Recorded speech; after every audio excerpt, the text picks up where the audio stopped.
Shabbat Shalom. Today our message is called Matot Masei, and it was written by Mauricio Quintero. Thank you, Mauricio. I know how busy you have been, so I'm really grateful that you were able to find time to do this wonderful message. And you entitled it, What Should One Generation Preserve to Pass Down Intact to the Next Generation? This week we read about Matot, which means tribes or rods, Masei, which means journeys or stages of a journey, and it's found in Numbers 30, verse 2 to 36, verse 13.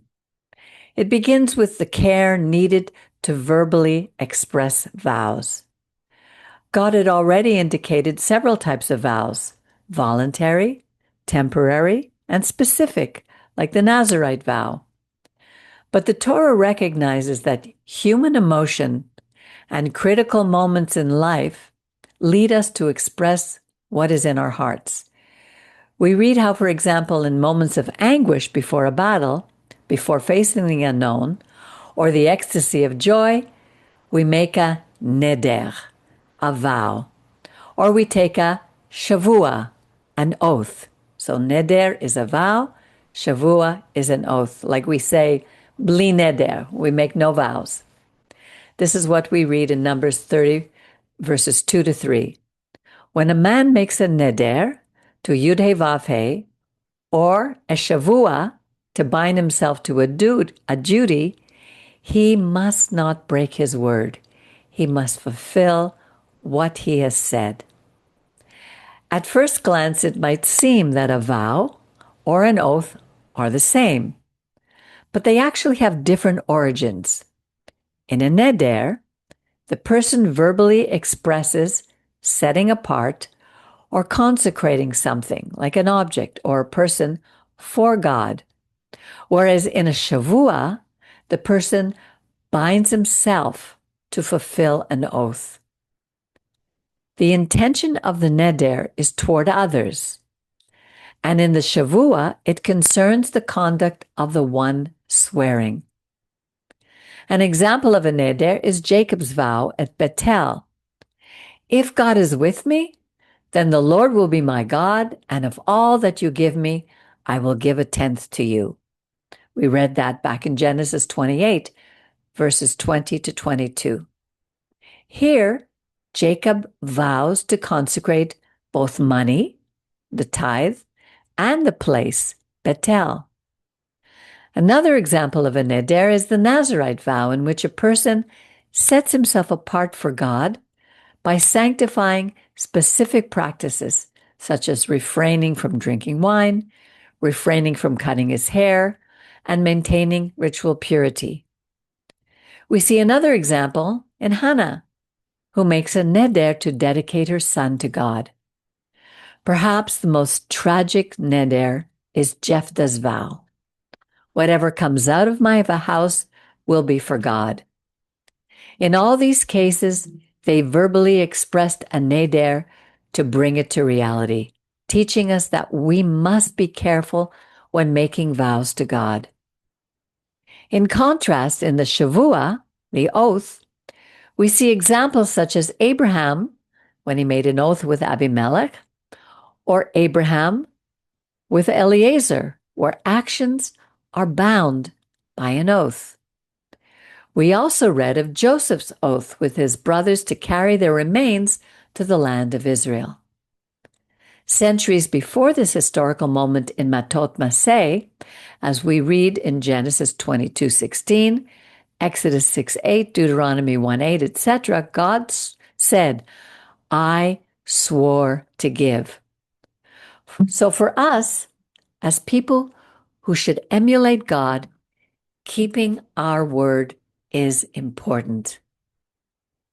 The next section takes us to the war with Midian, where God gives Moses a final command. Take vengeance for the Israelites against the Midianites, after which you will be gathered to your people. However, when Moses communicated to the Israelites what God had told him, he said, recruit men from among yourselves for the army so that they may fight against Midian and carry out God's punishment on Midian. There seems to be a contradiction in the text. God offered Moses the opportunity to take revenge, but Moses chose to decline the offer and explained that the reason for this fight was not hatred or resentment or an eye for an eye revenge, but rather we must go to carry out God's appointed punishment on Midian for their evil deeds. I wondered why God didn't give Moses a deadline to carry this out. And if the reward was his death, how long would he have taken to carry it out? Would I have spoken up or pretended not to notice? It's incredible how spiritually advanced Moses was. He didn't hesitate to communicate and carry out God's punishment. With this in mind, I usually love to give gifts and hugs. I love to offer words of affirmation and perform acts of service, all out of kindness. But what if God asked me to punish someone, or even more severe or more difficult, to punish them severely? How would I act? In obedience? Like King Saul? We saw that his execution wasn't perfect or justified because only the men were killed. But here Moses was rebuking the people for not having obeyed properly. I think it's more difficult to carry out the judgment than to be all mercy. I think that's why God asks Moses to perform this very difficult task.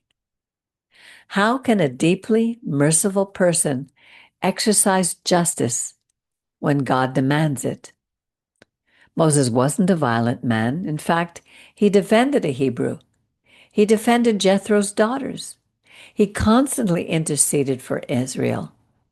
How could he hurt those who had sheltered him for 40 years? I think the key is that it's not a private or a personal vengeance. It doesn't belong to the ego, but to God. That's why God later says, "Vengeance is mine," because human beings who are transformed by God cannot bear the weight of vengeance within themselves.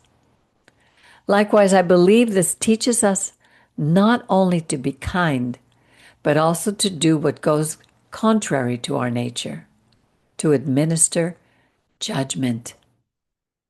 This allows for balance. In fact, that's why Micah 6:8 says, "He has shown you, O mortal, what is good, to act justly, to love mercy, and to walk humbly with your God."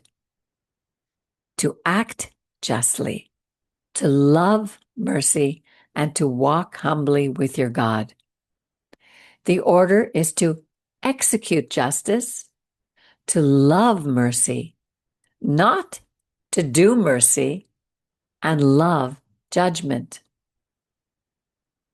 Next, the passage recounts the son of Gad, Reuben, and the half-tribe of Manasseh, who succumbed to their desires and asked Moses for permission to settle on the border.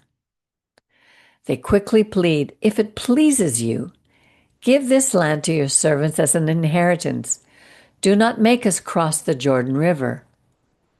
And adds, "Here we will build pens for our livestock and cities for our children." Moses rebukes them and corrects them. On the one hand, he rebukes them for discouraging others from entering the land, and on the other, he reverses their order of life's priority. Why? It reminds them of a similar event 38 years earlier with the sins of the spies. The spy says, "Let's not go in." Now they say, "We will not cross. We will not go in." It's as if they were saying what God swore, Shavua, was good enough, was good for us, isn't really so good. This is better. Who are they really questioning, Moses or God? On the other hand, Moses' response also reverses the order when he tells them, "So build cities for your children and corrals for your livestock that need to be enclosed and keep your promise." Upon closer reading, the order is inheritance, which is children, economic prosperity, fulfilling what comes out of your mouth. It doesn't say neder, but it returns to the beginning of the parashah of fulfilling what we express. Later, it speaks of the different stages of life's journey. And I was struck by the fact that it refers to a cycle of stages, departures. We see that the emphasis is not on entering, but on leaving. That is, on growing. So it says in 33:2, Moses recorded the starting points of his journey according to the word of God, and these were his journeys with their starting points. Once again, we return to a principle. Record the starting points. Remember them according to the word of God. And it repeats again with their starting points. God calls us to remember the good and bad stages of life, but above all, to highlight the departures. It's like saying, I was here and today I'm there. The stages, some sweet, others bitter, some peaceful, others turbulent. But what we see is up to this point, God has helped us. Up to this point, God kept his word. In 40 years, they moved 42 times. It reminds me of me. Somewhat unstable, don't you think? This teaches us that life is constantly changing. In fact, it's something we must accept. To live content with today. To remember yesterday in order to hope for a better future. In fact, he's telling Israel that they are about to enter a new land. All these stages have led them to this turning point, entering the promised land. Before, the land was an abstract concept, but now we would have to take care of it, act responsibly, settle in it, cultivate it, test it, and cleanse it. Again, we see the principle, you must execute and obey. A promise is insufficient without obedience. It goes on about the division of the land, concluding with Zelophehad's daughters, whom it mentions by name. It's interesting how their father had instilled in them a love for the land, to the point of presenting their case before Moses and obtaining justice. But we often return to the beginning. I may have the promise, but I must fight for it to receive the inheritance. They asked, why should our father's name disappear because he had no sons? They weren't fighting for material gain. They were fighting for their inheritance. They requested that the promise made to Abraham be fulfilled, and that it was a responsibility before God. In Numbers 27, they present their case. Then in Numbers 36, they receive their answer. And the Torah praises them, saying, the daughters of Zelophehad did as God had promised Moses. They knew when to speak. They knew when to speak and when to obey. They remain in the memory of Israel.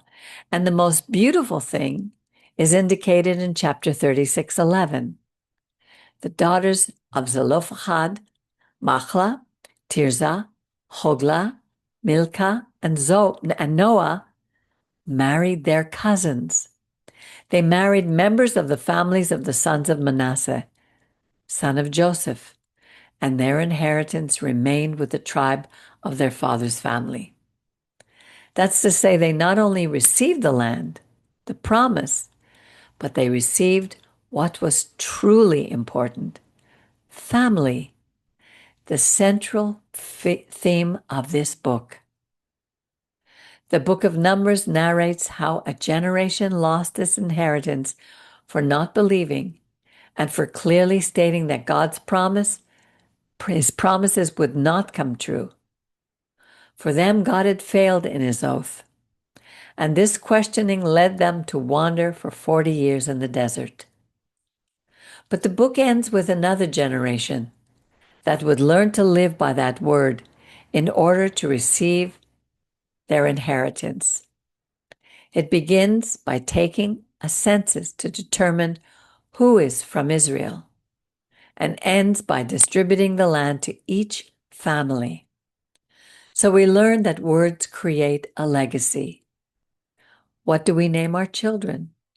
What words do we instill in them? What vows do we make lightly instead of making our yes, yes, and our no, no? Do we keep our vows? Do we seek to leave possessions, that is all our earthly goods, or do we seek to leave inheritance, that is family?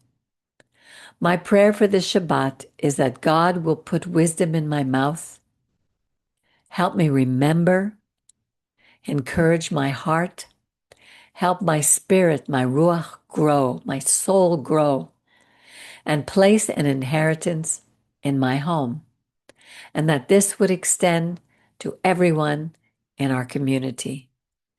Shabbat Shalom. Thank you, Mauricio. What I know that you always expand on your message, but the thing that really touched me about your message is the whole idea of the heritage, the inheritance that we leave to our children. It's not all about goods and property or money, but it's really about the sense of family. And it's interesting because I sing for the elderly, and there are 3 families that I've come in contact with this week. 2 of them are the women have were survivors of the Holocaust, and for them, family was everything. They had many children, and they taught their children about how important it is to keep family close. And it's interesting because in my family, we didn't live through the Holocaust. My great-grandparents came from Ukraine. And that was way back in 1906. They left because of the pogroms. And they came to this country, and they succeeded. They did well. They were not poor in Ukraine, and they did well here. And as the families became more and more prosperous, they moved away, they separated, they moved to different parts of the country, different parts of the world even. And there's so many in our family, and yet we're very divided. And those who had lost so much during the war did everything they could to keep themselves close by, close together. They bought homes next to each other. And that idea of family was extremely, extremely important. And I think that's something that I've had to learn, and I only began to learn it when I came back to God, when God presented himself to me and drew me to him. That's when I started to see not only was family important and try to rebuild family in the best way that I could, but also the idea of keeping my word. It wasn't something that was instilled in me when I was growing up. I always felt, oh, what's a big deal? I can sign something. I can always get out of it. I think I even went into my marriage thinking, oh, I'm making an oath, but I can always get out of it. So that idea of keeping my word was not important. And here in the Torah, it talks about how important, and even Yeshua, he emphasized that when he said, let your yes be yes and your no be no. And that goes against our very nature. It's not an easy thing to do. And it takes time to learn that. It takes all these mistakes that we make to bring us wisdom and to help us to grow. So, I'm very grateful for the Torah, for what it's teaching me. And the older we get, I really believe, and the closer we cling to his words, the wiser we become. So these words were beautiful. Thank you for your message. Miriam, do you have something to add? Um, yeah, I just want to not apologize, but just say my allergies are so bad that my mind is a little foggy, so I didn't catch everything. But what always impresses me, I just notice more and more as I try and approach God more and more and get close to God, how every day almost we're reminded about the importance of integrity and keeping our oaths and keeping our vows and not flippantly making promises to anybody. Like I'm always aware that when I say, I remember things I've said, well, I promise I'll do such and such. And I remember not having done it. And I said, don't be careful what it's important, especially with the teenagers and friends and young people when they expect to see you, let's say, whatever, at a baseball game, at a hockey game, whatever. Don't promise something you're not going to deliver on. The consequences are horrible. It's breaking a bond of love. So that's always on my mind. And also the idea of family. It's funny. I come from, in many ways, a broken family, but family was always, it was broken in obvious ways, alcoholism, things like that. But yet there was such a love in my family with us, especially with the siblings and well, all of us. And to me, throughout everything, that's been, I would say, the best gift I have from God is like when I think of, now, my parents are gone, etc. But and one of my brothers just died, but my siblings are so, it's almost like a diamond. It's so important. It's beyond important. It's an actual gift. Well, I can say that in my family when so many other things were not stable, that still, like, I'm amazed that that persisted. I even came about when there wasn't that much, well, stability in the home, but that was a gift from God. It's really important. And the other thing I thought of, Mauricio, when you were speaking, was about the 42 stages. I remember sitting down one day and writing all the places we lived because my father would move every 3 years. I never stayed in the same school. There was no stability in my life whatsoever. And even though, and it was only after I came to God that I became more and more stable. Like where I've living now, I've lived now 22 years. That was, I never did that. I would even move within a year. So I must have lived up to 35 places in my life. And there was never a connection with people. I couldn't hold on to friends because we were always moving. And, uh, it's interesting because also our personalities, Miriam, when you talk about, because I think I'm not sure, but I think I have ADHD. I know I'm very impulsive.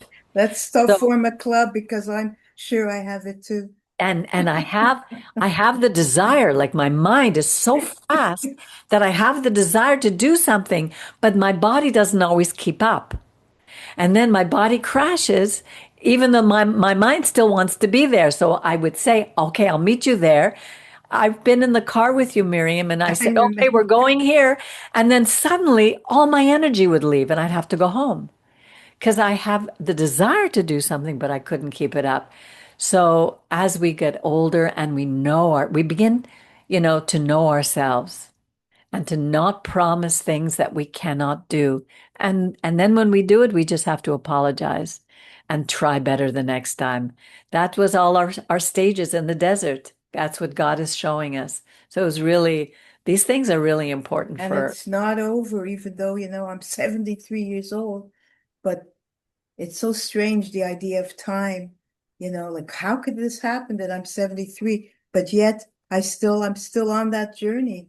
I know. How could it happen? I'm going to be 80 next year. I feel like Benjamin Button. I'm going Yeah, back. right. Honestly, That's what I feel I feel too. younger now than I did when I was young. Yeah, me too. It's amazing. That's what God does in our lives. He gives us life. But It's he also life. restores the years that the locusts have Yeah. eaten. For He, those of us who, let's say, I don't know, come from not totally unstable. I had love in my family, but have like a lot of dysfunctional things happening. Where like Benjamin Button, it's for me, it's like that. It takes time to do. For me, it takes time to do things that people in their 30s naturally do. They, yeah. they get a home, they do this, or do that. It's taken me also time to live. Like now I'm in this apartment building, like over 30 years. That's unthinkable for me. Yeah. So we didn't have it growing up, but God restores the years and we learn it as we get older. Exactly. Yes, Mauricio, again, thank you. Um, well, first, it's really interesting the whole, uh, you know, the two words Matot Masei, okay, because from one place, uh, it is like roads, okay, like sticks, okay, Yes, uh, rods.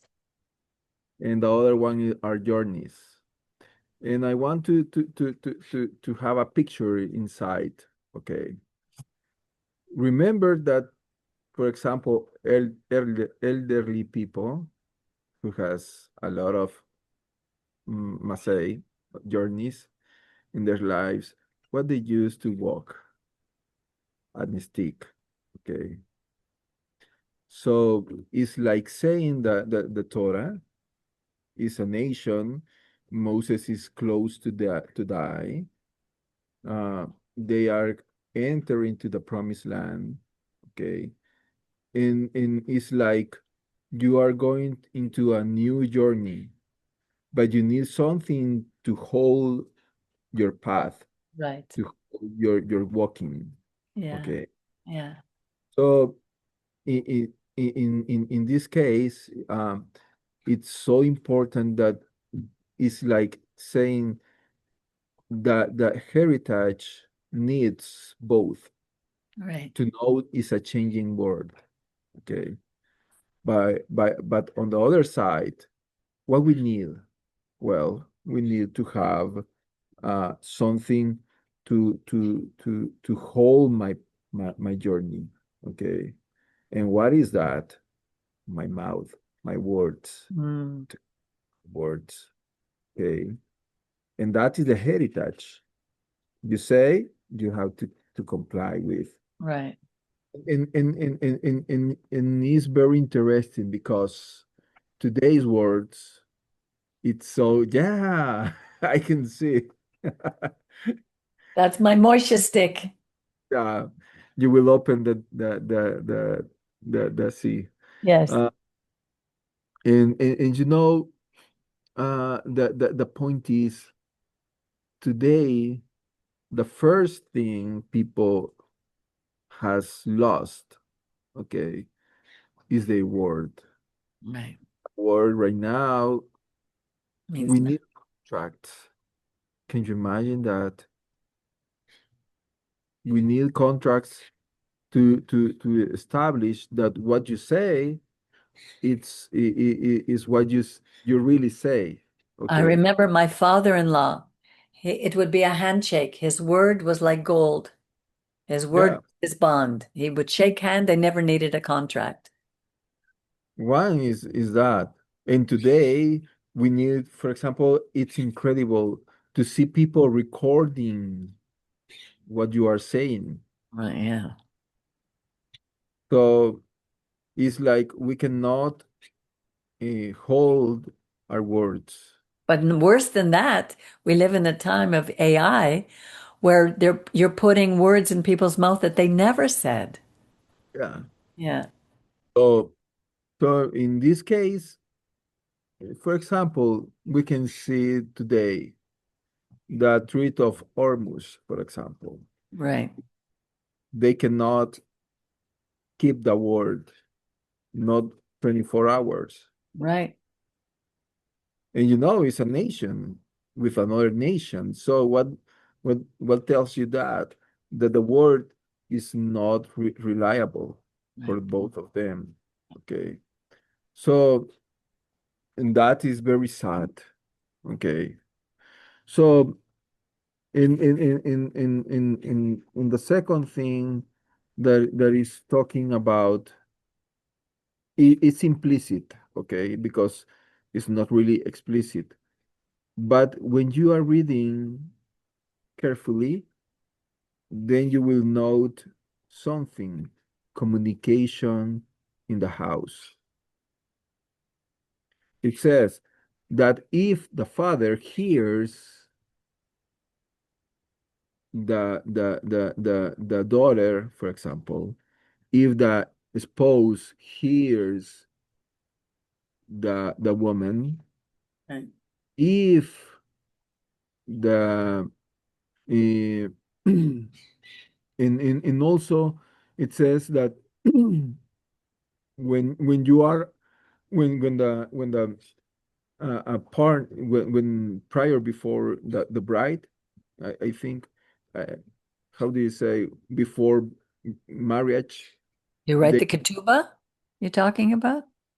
before it says before they married, Oh, the man and the woman, if the man hears the future woman, so he can say no, he can disavow her vows. he can disavow. Right. So and it says you have 24 hours. Right. So what God is trying Alice. to tell us? Yeah. Well, men, you are responsible to know what happened with your wife, with your daughter, or with your future uh, Right. spouse. So, but today you are talking to people and they are on their phones. Right. Right. So you are telling something important and people is not hearing. Right. So what is the art that the Torah is teaching us also? To have the art to hear. Hmm. And not only hear the sounds that we produce when we are talking, Yeah. but to know the heart of the person. Mm. Can you imagine if the Torah tells you you have 24 hours? Why?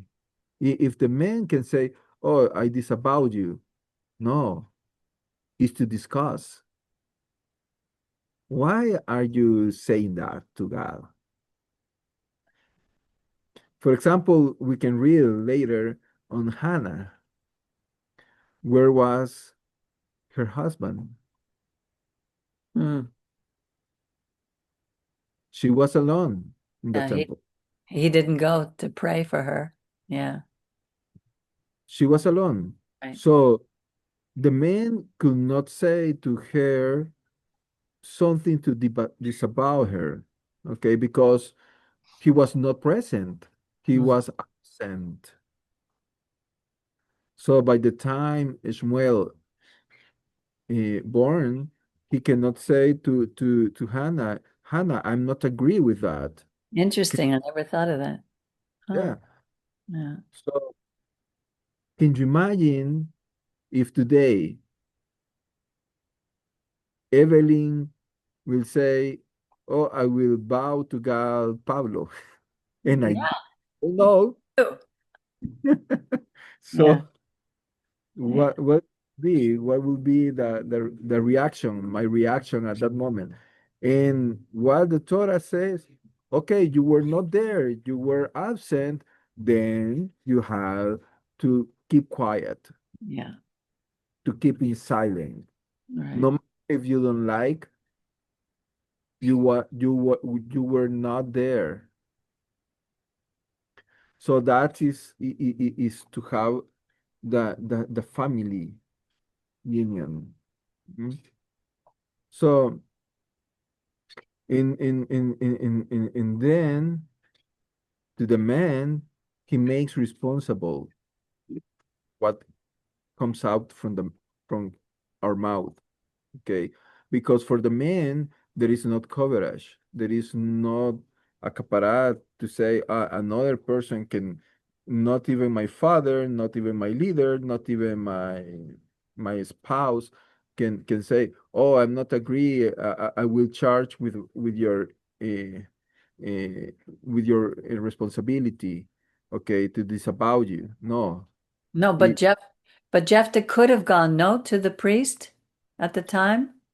yeah, but this is very interesting, this point, because uh when you are making this nether,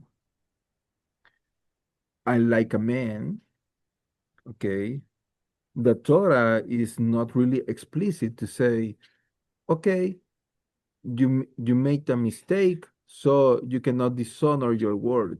Okay. Prior, uh, we can read in Leviticus chapter 5, okay, uh, it talks about the Korban Hatat, okay, and one of these is to make oath, okay, to make oath, because it says if a person oath with their lips, talking prior, okay, to make good or evil, uh, anything that they speak, okay, uh, that nothing happens, okay. That is in some other words. So there is a way to say, oh God, I made a mistake. But the first thing it says in the Torah, okay, is the vidui, is the first time that appears the vidui, the confession. Mhm. Okay, I made a confession prior and I made a mistake. Now I have to rectify myself by making the confession uh, that I made a mistake with my word. Okay. In to whom you must have to present the korban hatah, to the priest. Mhm. What happened at the time of Hefteh? He was emotionally, I don't know, he was very happy because God gave them a victory. Right. The impulse of the emotions, you know, he was so happy that he professed something with a mouth. Okay. And it said, the first that came out from my house, I will give it to God. Okay. So, what happened, and this is are in the Midrashim, is not really at the Torah, in not really in the scriptures, but at that time, who was the priest was Pinchas, and Jephtheh, he had a problem. He was a bastard son. Right. So he was like, socially, he was not really Except. accepted. Mhm. So, but God, to that person who was not accepted by the society, including the priests, okay, he put as a leader. Okay. So what God was trying to teach people? Oh, you might think Jephtheh doesn't deserve honor. Jephtheh doesn't deserve to be the leader. Okay. Mhm. But now he made a mistake, this is like today's world. Is like people happy because he made a mistake, and even though I know the solution for that mistake, I will keep in silent because I want to see how that person is destroying i- itself. So what happened to according to the Midrashim? Hefte doesn't want to go to Pinchas because he knew he will not be accepted by Pinchas. And Pinchas is like the pride. I don't want to go to Hefte to tell the solution because I don't want he's not good enough. Okay. So but at the end, Hefte could say, "Oh God, I made a mistake." Okay. Mhm. So pardon me. Okay. Mhm. God, pardon me. He could say that, but he didn't. Okay. Um, so that is something that for that reason, what Yeshua said was written in the Midrashim, that your yes be yes and your no be no. Mhm. Okay. Anything else, you are making a trouble. Mhm. So, and you know, that is probably something that I have made a lot of mistake because of my precipitations to say to people, "Oh, I will do," and to keep the promises. So, uh, so but on the other hand, the Torah doesn't say, "Do not try to keep your word."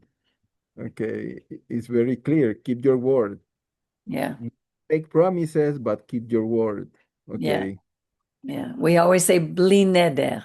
Bli neder without vows. Don't hold me to Yeah. it. Yeah. Yes. And but that is the very first thing. But the second thing is to execute the orders of God. Eh, I cannot imagine how difficult it was for Moses to Yes. execute the last order of God. Right. Right.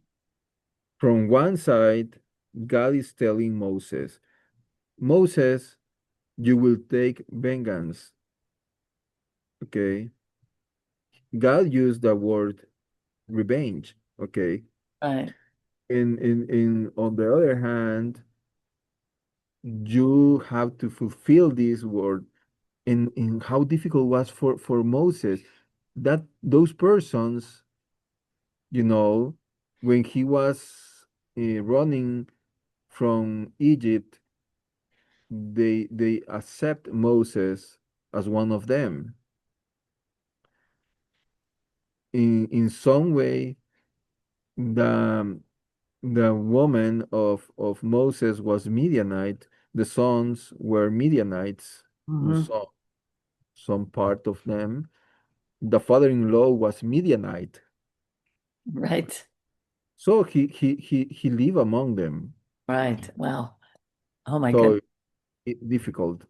Yeah. Okay, and the third thing is that the Torah wants to put very clear, open the fact that today we can consider that like a genocide in those words completely. So, what is happening to the readers in the future? Oh, God command a genocide to these people. Can you imagine? So it's very hard. I mean, okay, but the point is also that that that Moses interpret when he changed. the order of God, and he was not punished for doing that because he transmit to the people, okay, you will execute the punishment of God. He never used the word revenge. Right. Okay. So that is very interesting because revenge is that I need to destroy that person because I want to destroy that person. And it's something personal, it's something that comes from your bad emotions, Right. okay, thoughts, okay. But to execute God's words Right. and completely different because he understood God is punish those person and he needs someone to do it. Right. Okay.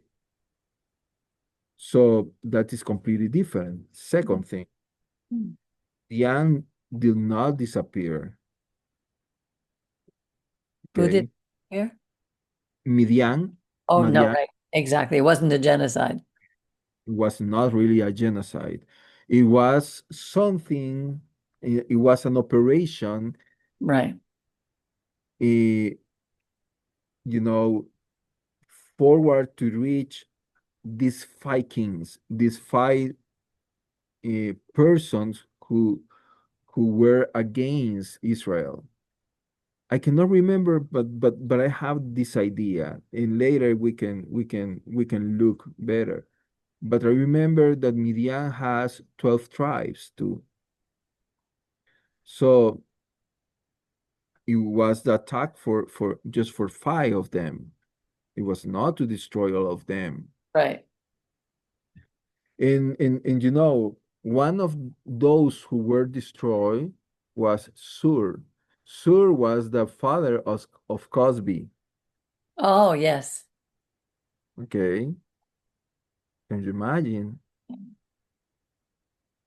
And it's interesting that the names of these five kings Hmm. was looking for them. In honestly, um, the son, it was the names were Evi, which is desire, ambition. Mm. Can you imagine? God is commanding to destroy the desires. Why? Because what attract to Israel to commit adultery was Hmm. the desire. Hmm. Mhm. The second, Rechem, okay, it was like it comes from the word to to how do you say that in English? I'm gonna look for this word. Uh, adornar, to decorate. Yeah. Adorn is also a word. So adorn, because the sins or the desires will never appear to you ugly. Right. Okay, appears in form of chocolate. Okay, Yeah. yummy, but when you read what it has is terrible. The trans and the all these elements that the chocolate cake has are not healthy. uh, or for example, will not appear, like a beautiful man or woman. Okay, will always appears like a gentleman and a lady and very well dressed. Yes. Yes. So Yeah. what happening is something external, is not in the inner part. Hmm. Torah is looking the inner part, so our eyes are looking to the exterior, okay, to the outside. Right. And then comes sur, Rock. means rock, okay. And he was the father of Cosby, okay, who made adultery with Simri. Right. So this is, you know, the rock. Who is the rock of us? God. Okay, Right. He's replacing. he is replacing God. Right. It's like showing you something very beautiful, external beautiful, and shows you like a rock, but it's not really a rock. It's not fundamental. Right. And there is Hur. Hur is white, okay? Right. Something external that like Laban, okay? Like the whitewashed tombs. Yes. And Reva, okay, is fourth, okay? What? Reva? It, Four? Arba. Four. yeah. Yeah. So that is to multiply. That Right. means sin is not really alone, always multiply. Yes. So God is commanding to destroy these five kings, okay, which is a spiritual meaning, but uh, it was he commanded to destroy all of them. And what happened to Israel? Did they comply faithfully the words of God? No, no, they didn't. They didn't follow orders. Exactly. Same with us today.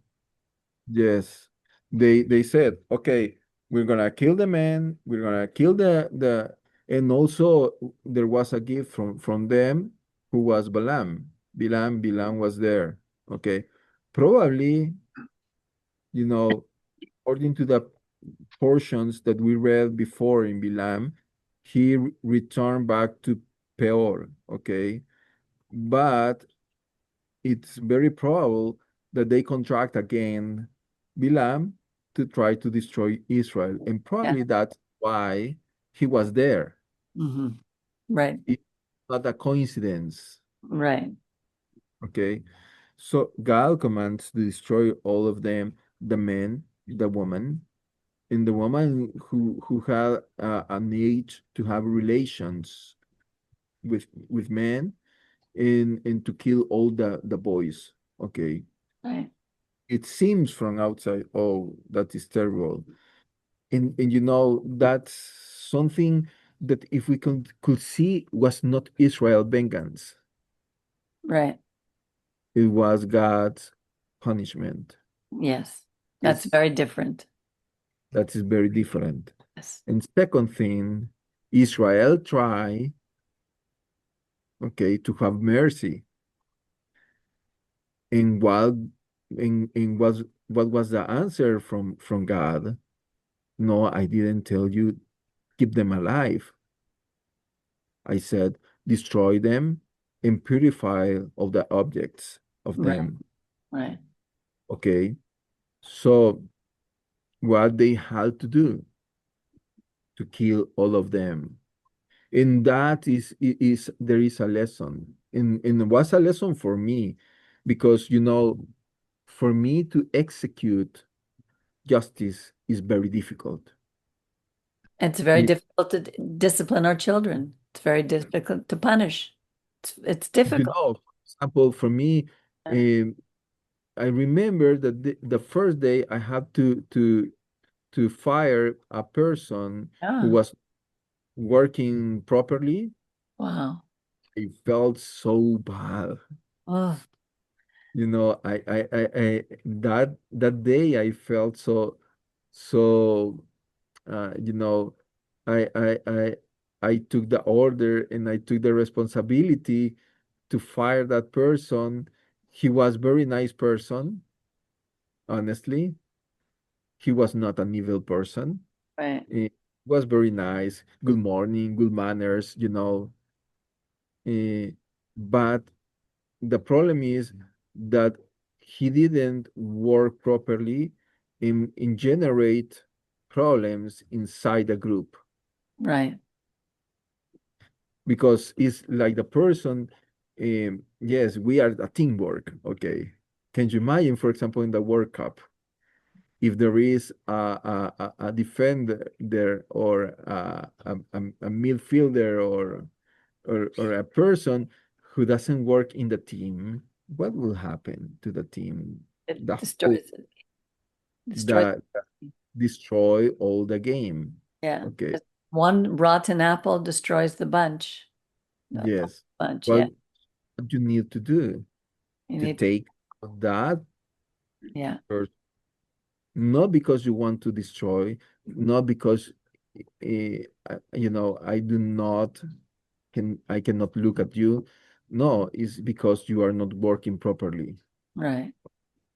So what will happen if Israel didn't obey the commandment of God? Everyone suffers. Probably Israel never entered the promised land. It's Mm. interesting that Bilam appeared 38 years later. Interesting. So is trying to enter to the promised land Hmm. in the very same point of what happened 30 years prior when their parents lose their lives in the desert. Yes. Right. So God said, destroy them. Right. In in in in in in this was a very difficult task. Yeah. Okay. I have a difficult task right now because my family is waiting for me to go to the. Yes. Okay. So So if that can I know what I'm saying is I need to leave. So if you want to continue and I want to hear what you have to say, I can make you the host and then you can maybe okay. if that's okay. And then you can continue and then just finish when because I have to go. I sh Okay, I that's should have cool. announced it before, but I didn't. I didn't think it would go so long. So I'm so sorry. Sorry. Let me Okay. let me make you host. Okay, there we go. Okay.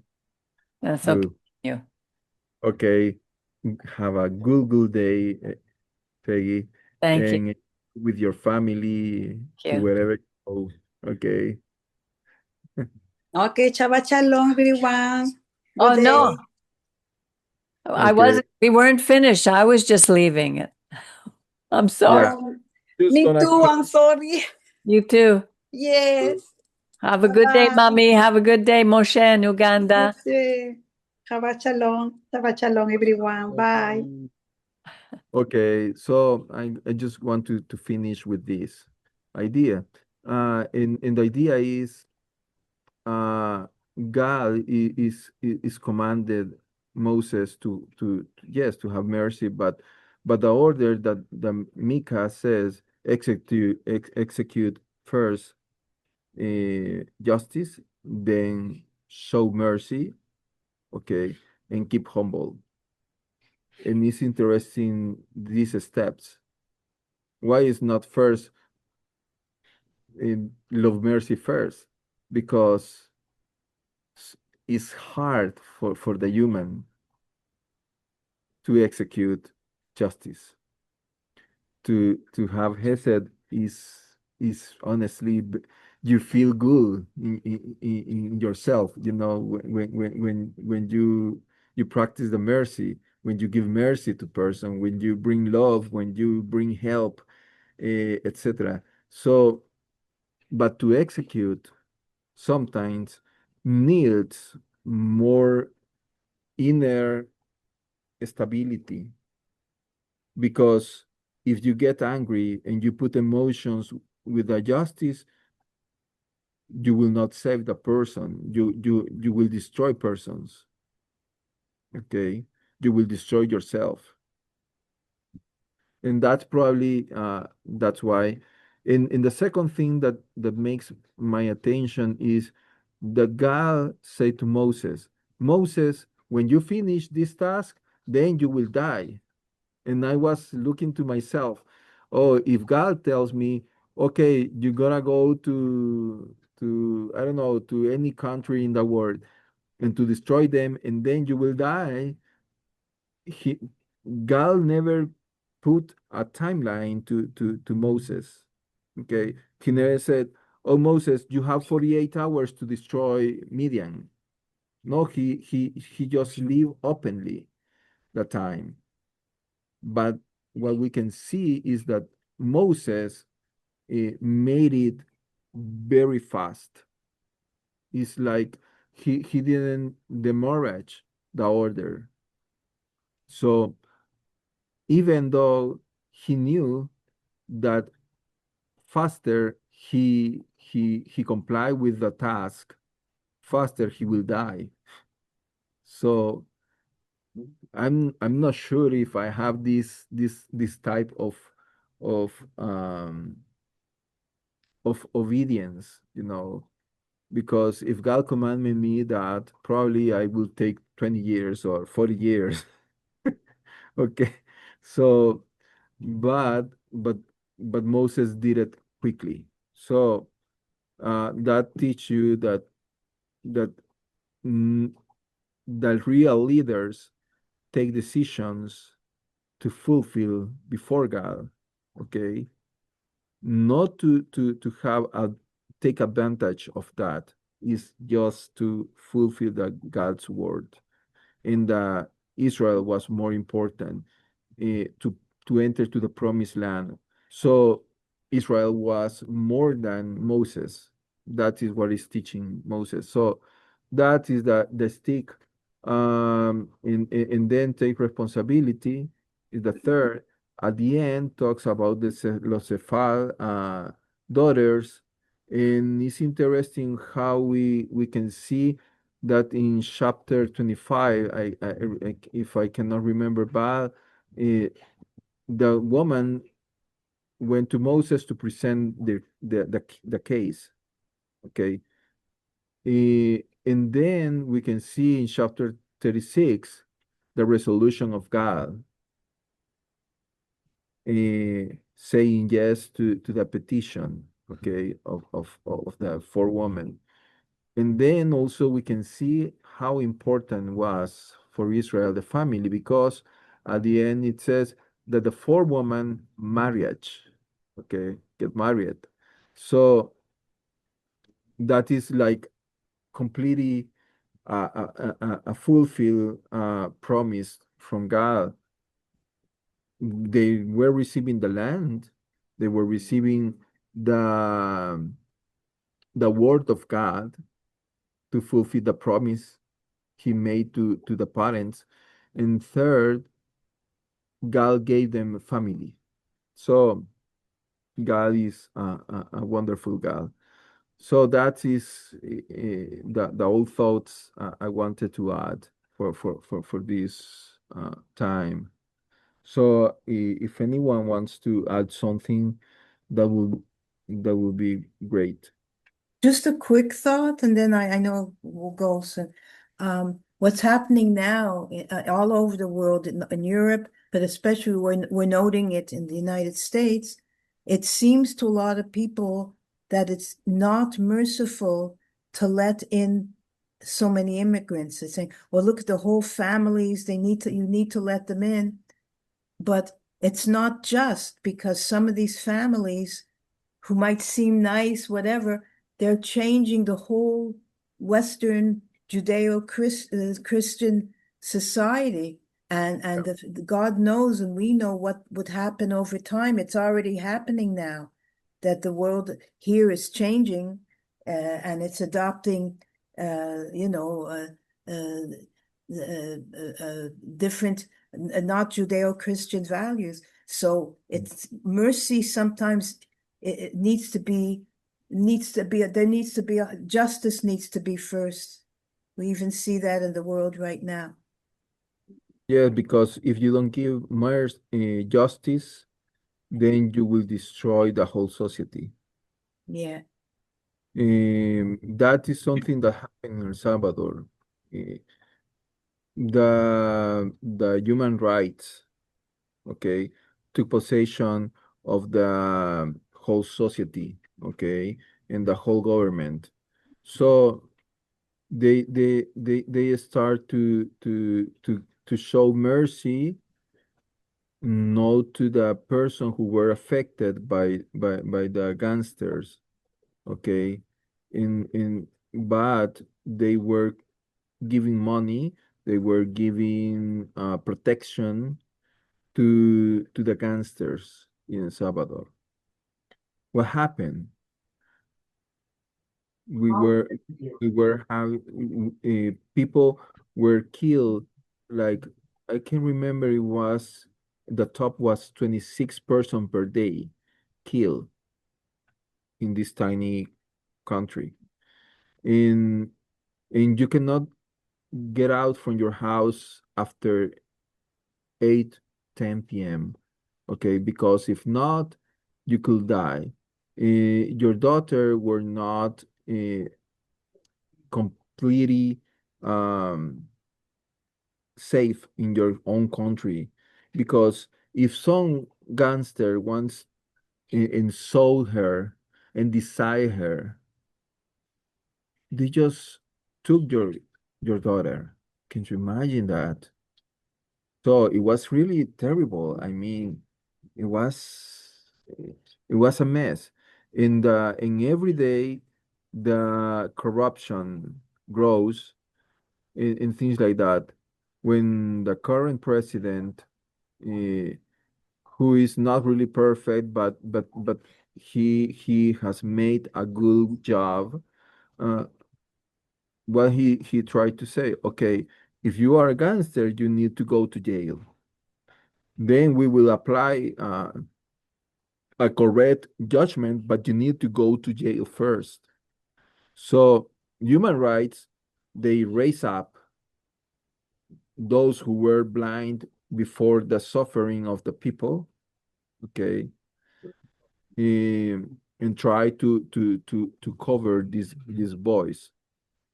In what happened after that, well, the atmosphere of El Salvador changed, and then the economy starts to grow, and then prosperity we can start to see, okay, and the income per capita start to grow. So it's very easy. If you execute justice, then you will have uh, a better society. Okay. So, okay. Shabbat Shalom for all of Shabbat you shalom. guys. Okay. Have a wonderful week, and thank you for hearing us. And Okay. thank you for the message. Shabbat Okay. shalom. Shabbat Shalom.